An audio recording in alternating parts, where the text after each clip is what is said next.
Hello, Year 4. This is our guided reading lesson, so we're going on to a new chapter today. The chapter we've just read is Erik and the Enchantress of the Fjord, and now we'll be reading Erik and the Sea Dragon. So this is chapter 3, Erik and the Sea Dragon. When the ship Golden Dragon had been repaired, Erik and his men dragged her back into the water and held a feast. Then they sailed off into the uncharted seas. When they had been travelling 3 days and 3 nights, they entered a thick mist and could see neither to right nor left, nor in front nor behind. Thorkind came to Erik and said, "There is something strange about this mist." "You are right," replied Erik. "Mist is always whitey grey, but this is sometimes red and sometimes blue." "But the strangest thing about it," said Thorkind, "is that it is warm, whereas mist is always cold and damp." So Erik stood in front of his men and said, "Has any one of you ever seen such a mist as this?" But they all shook their heads.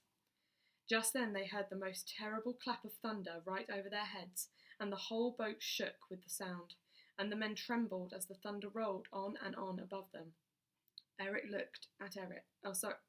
looked at Erik and said, "There is something strange about this thunder."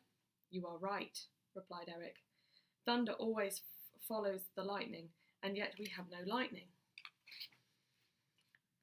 "But the strangest thing about it," said Thorkind, "is that it does not stop, but gets louder and louder, whereas thunder always dives away." At that moment Sven the Strong pointed up to the sky and said, "Look, the sun!" And they all looked up through the mist and saw a great lightning shining through at them. And Thorkind turned to Erik and said, "If that is indeed the sun, it is a very strange sun."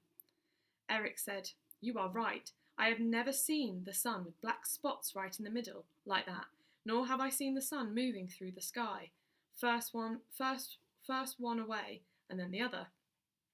"But the strangest thing about it," said Thorkind, "is that I have only ever seen one sun in the heavens, but now I see two." And at that a great cry went up from all aboard. "It's the great dragon of the North Sea," they cried. "Those suns are its eyes," said Erik. "And that thunder is its roar," said Thorkind. And at that moment they saw its huge jaws, and they saw that the mist was not mist at all, but the smoke that issued from its fiery nostrils. "We are lost," cried Erik's men. "Nothing can save us now." But Erik said, "To the oars! We must row as we have never rowed before."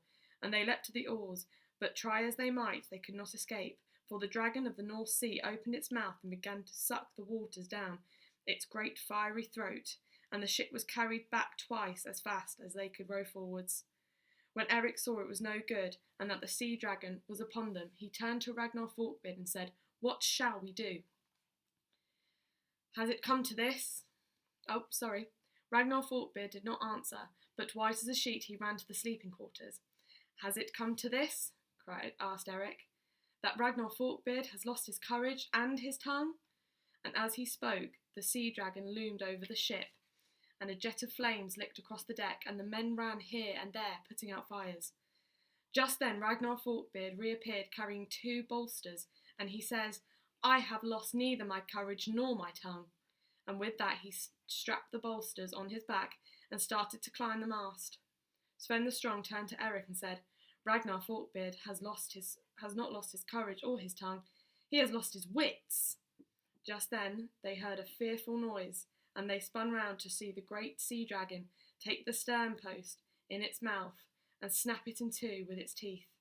Erik lifted his spear and threw it with all his might at the great dragon, but it just glanced off its horny skin. Then Thorkind threw his great spear, but that clattered to the deck without piercing the sea dragon. Then Sven the Strong stood up, raised his spear, and threw it with every ounce of strength he had, and the shaft went straight and true, and entered the creature in the soft skin above its lip. For a moment the sea dragon drew back, but not for long, and its great jaws closed around the after deck, and Erik's men all ran back in their fear. "We've had it now," said Sven the Strong. But Erik pointed up to the air, and they all looked in amazement at the top of the mast. There was Ragnar Forkbeard, clinging on by his legs, with a bolster in each hand. The sea dragon took another great bite, and half the boat was between its fierce jaws, and its eyes were on level with the mast post, and its nostrils were thrust into the sails. Whereupon Ragnar Forkbeard leapt onto its nose and gave a most tremendous shout that made everyone look up, and even the dragon paused and tried to focus its eyes on the tiny figure on its nose. Then Ragnar Forkbeard took one bolster and plunged it into the dragon's right nostril, and the second into the left nostril. The dragon paused again. Then Ragnar Forkbeard took his good sword and plunged it into the bolsters, one after the other. So they opened up, and all the feathers billowed into the air as the dragon breathed out. And then, as it breathed in again, all the feathers suddenly disappeared, sucked into the nostrils. The dragon paused, and its jaws went slack, and Ragnar Forkbeard jumped for his life just as the dragon sneezed, a almost mighty sneeze, and the sails of the ship filled, and the ship shot out of the dragon's jaws and across the waters, and out of the mist, and over the sea it flew, through the air as if it was a bird, not a ship, and at last landed with a great splash miles and miles and miles away from the dragon of the North Sea. Erik's men cheered and threw their helmets in the air, and Ragnar Forkbeard climbed down, and after that no one ever dared to say he had lost either his courage or his voice or his wits ever again. So that's the end of that chapter. You can now go on to your guided reading slides and answer the guided reading questions. Thank you.